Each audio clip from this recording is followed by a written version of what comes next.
vi har nå fått... Jeg kan ikke tro mine egne ører i øya. Vi har faktisk fått tillatelse til å intervjue selveste Batman i hans egen hule der borte. Og det skal vi gjøre nå. Hvis dere blir de første vittnene som får se Batman i sitt naturlige element. Kom igjen! Der tror jeg vi har ankommet Batmans hemmelige hule. Nå skal jeg, som den første i verden, få æra til å banke på denne døra.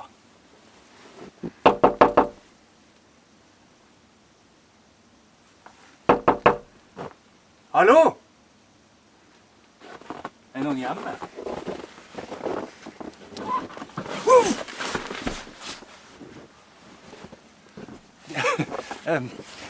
Ja, tydeligvis han er hjemme.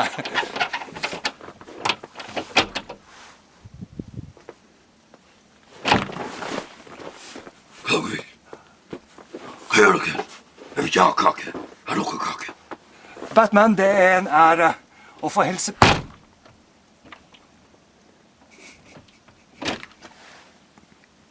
Hvem var du igjen? Hvem er du? Hva vil du?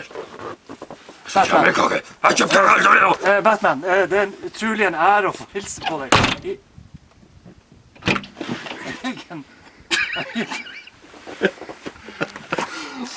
Vent. Hva skal jeg på? Vent, jeg er ferdig. Har du et bat-signal? Ja, det er et action. Action. Vent litt. På hva? Nå er vi jo her. Vi er jo her. Skulle det her være første runde? Hvor er første er du nå? Du har banket på døra. Ja, ok, greit. Ja, vi er ferdig med den delen. Jeg tenkte, jeg åpner døra en gang, og så andre. Vent litt. Du er ikke her for å selge kake. Nei, vi er her fra sentralbyrået. Nei, det er vi faen ikke. Hvor er vi fra? Steinar, hvor er vi fra? Steinar! Vi er fra Atlanteren. Vent litt. Du har ikke noe kake. Nei, vi kommer faktisk fra Agurknytt. Og vi er her for å intervjue deg. Vi snakker på telefon. Jeg og du. Mo. Ja, i stad. Mo. I stad. Er du han Mo? Nei, han Asbjørnsen. Det er han Mo. Hei. Så er det sant at det her er din hemmelige leir, altså?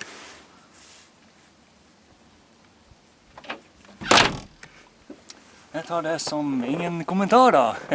Men frykt ikke, vi skal nok få sett mer.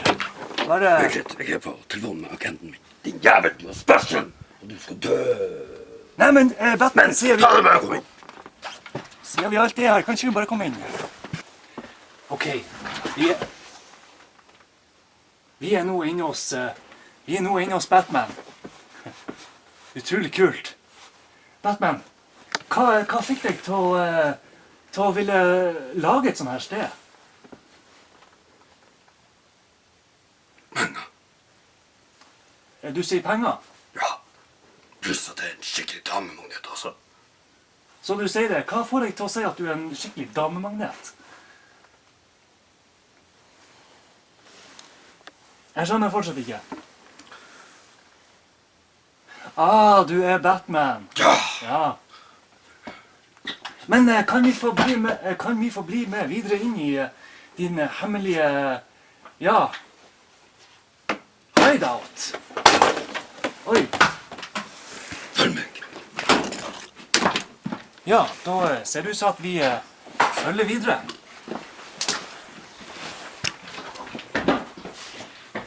David, jeg skal vise dere kjøkkenet.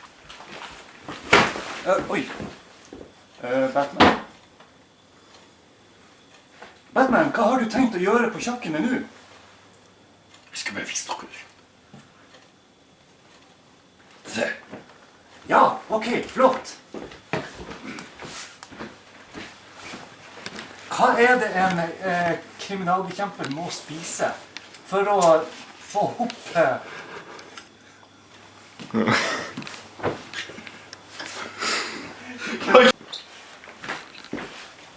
Batman? Batman?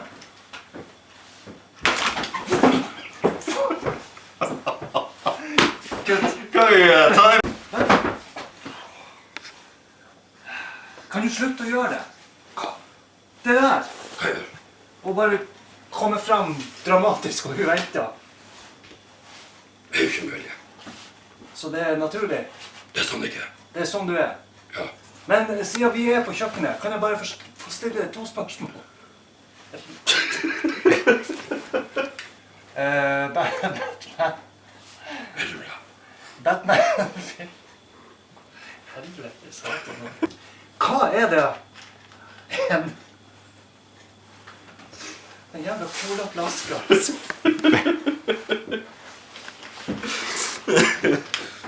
Ok. Ok, bare fortsett. Greit, greit. Dæven. Ok. Jeg ikke har tenkt på at det er fett varmt i det utstyret her, altså. Batman, hva er det en krimetterforsker må spise for å holde seg ved like?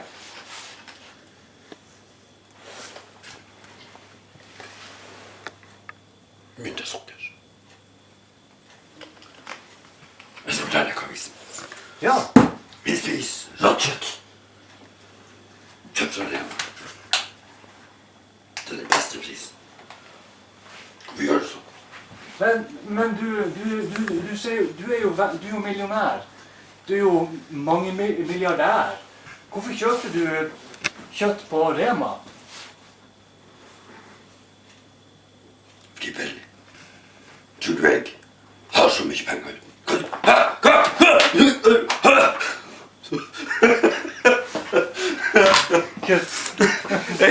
Du har jo så mye penger, du har bygd alt det her. Hvorfor kjøper du kjøtt på Rema? Du vet om jeg har bygd det her. Du sa det i stad. Jeg sa ikke jeg har bygd det. Du sa du hadde Nei, da bygd tuller jeg. Du lyver. Løgner. Hestkuk. Drep deg. Nei, vent. Jeg skulle ikke drepe den. Hva? Slår deg. Ok, så... Kutt! Kutt ut! Kutt! Fuck you! Men Hva er det oppe? Bare du er her, ja. det går bra. Jeg har skrevet kontrakt på det her. Men hva annet er det en superhelt må gjøre for å holde seg i gang? Drikk masse cola. Drikke masse cola og spise masse kjøtt fra Rema. Så du sier at hvis jeg spiser masse kjøtt fra Rema og drikker masse cola, så kan jeg bli en berømt etterforsker og superhelt som deg? Du er for sent for deg. Hva mener du med det? Her skal jeg vise deg. Hvor vi skal neste nå? Nå har vi vært på kjøkkenet ditt. Jeg skal vise deg her. Du skal vise oss her inne, ja. Hva vi vil finne her inne? Det er jeg øver til kamp, sport, teknikkene mine. Åh, så spennende! Vi skal få se Batman sitt kampsportrom. Følg meg. Jeg kommer på det hvis du gjør det her. Ja, men det er jo genialt. Scheisse. Kameler. Ok, kom jeg gjemme bak det her, så bare lurer dere på hvor i helvete jeg er.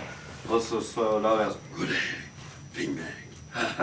Og så ruller jeg ut her i den måten jeg bruker å gjøre ting på. Ok. Skal jeg ta ned bord? Batman. Vi er nå inne på... Hei. Vi er nå inne på Batman sitt treningsstudio, der han driver og øver på å bekjempe kriminalitet. Dette rommet er det alt foregår i. Det er her det skjer. Men hvor er han? Det er jeg. Batman! Til deg. Du kan ikke finne meg. Du får bare prøve å lyse litt med det lyset ditt, som du finner han. Han er jo tross alt en mester på å gjemme seg. Så det er ikke så unaturlig at vi har vanskeligheter med å se han. Han er mester i forkledning, og i stelt, og i kampsport, og alt du kan tenke deg. Så at vi ikke ser han til en kveld.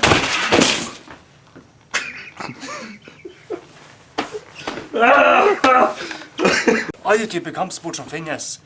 Og han er mester i forkledning og stelt og alt mulig, egentlig. Så det er ikke så rart vi ikke ser han til hver tid. Batman! Jeg kan sverge på jeg har hørt noe. Hei!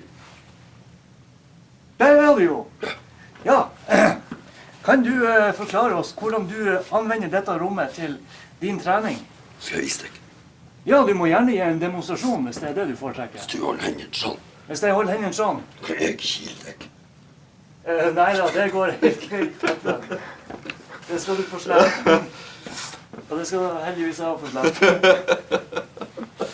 Jeg tenkte at du gjorde det. Uff, nei, ok. Jeg vet ikke hva vi skal si. Jeg føler vi... Kan du gi oss en demonstrasjon på hvordan du trener? Bruksøvnene. Jeg bruker å stå framfor speilet av og til, og så ser det dritskummel ut, sånn som det her. Ok, folkens, det der er fjeset til frykt, altså. Jeg mener. Av og til så blir jeg faen så redd at jeg vet ikke selv hva jeg skal gjøre. Ja, altså, det fjeset der, det sier mer enn 1000 banneord, rett og slett. Men kan ikke du gi oss en demonstrasjon på hvordan du forbereder deg til kriminalbekjempelse? På deg. Gjerne ikke på meg, og gjerne ikke på han Mo her, for han er litt sånn skjelven i beina. Men om det er noe i det her rommet du kan anvende, så hadde det vært supert å få se hvordan The Dark Knight opererer. Ok, hør. Still dere der, så skal du få se hvordan vi bruker å gjøre det. Ja, kom hit, Mo. Nei, ikke den med. Du må komme hit. Her. Hvis jeg ser en skurk der borte, la oss se han lana en gammel dame. Ja. Så gjør jeg sånn her. Hei, du!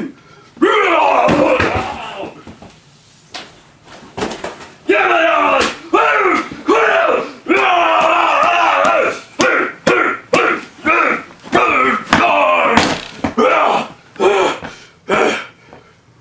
Sånn her. Det var veldig informerende. Av og til så bruker jeg meg å sparske litt i det også. Sånn her. Det er nok. Ja. Ja vel, ja. Men du er jo også berømt for å ha masse utstyr.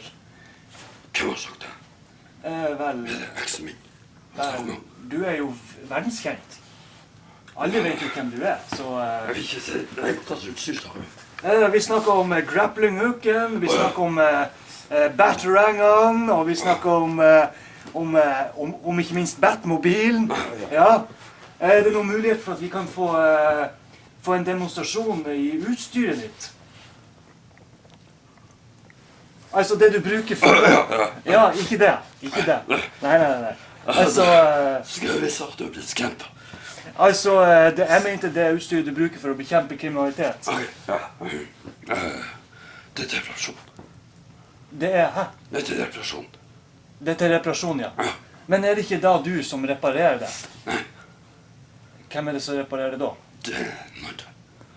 Ok, jeg skjønner at du ikke har lov til å si noe sånt til oss, det er jo forståelig. Vi i Agurknytt har ingen rettigheter whatsoever. Men er det noe annet du kan vise oss da?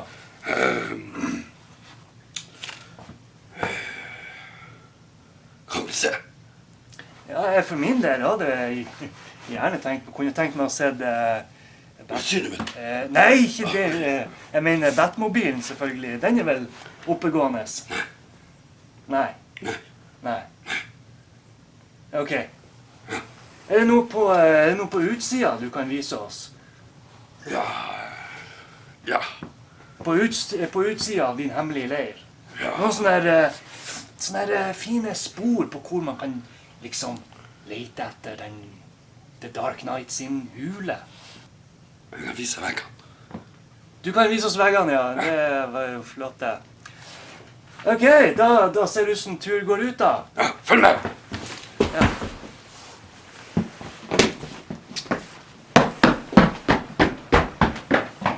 Vi får bare følge etter han. Jeg vet ikke om han er helt frisk. Ja, Batman, da er vi på utsida.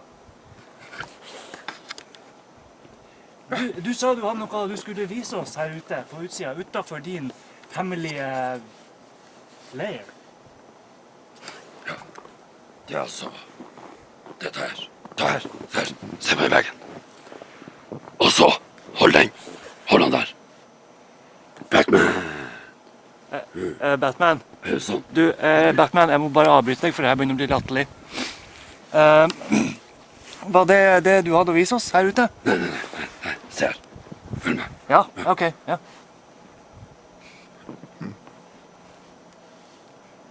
Her, der. Der. Det er en krokodille. Se på den. Se den. Vent, jeg er ikke øye. Faen. Ja. Så dette er det du gjør? Battsignal. Ja, jeg skjønner det. Jeg skjønner at det liksom skal være lett signal og alt sånt. Se, Men- hvordan vil det vises? Men Batman, i all Det er seriøshet, veldig kult. den veggen her. Jeg kan prøve å lage en hund også. Nei, men Batman, hvor er inngangen til din hemmelige... Søt han er. Ja, faen, det er skummelt. Se tunga.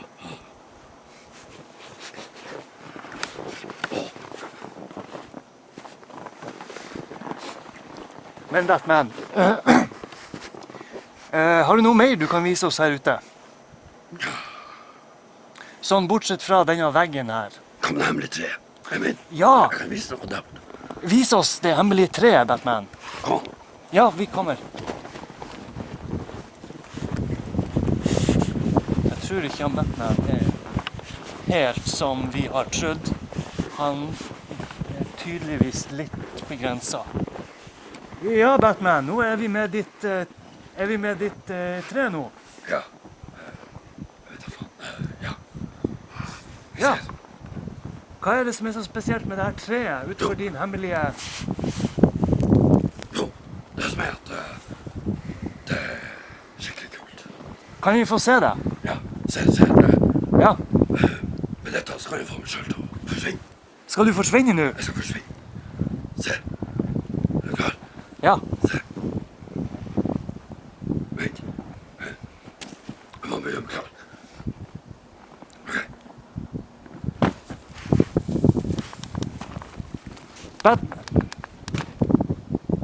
Ja, der var han borte.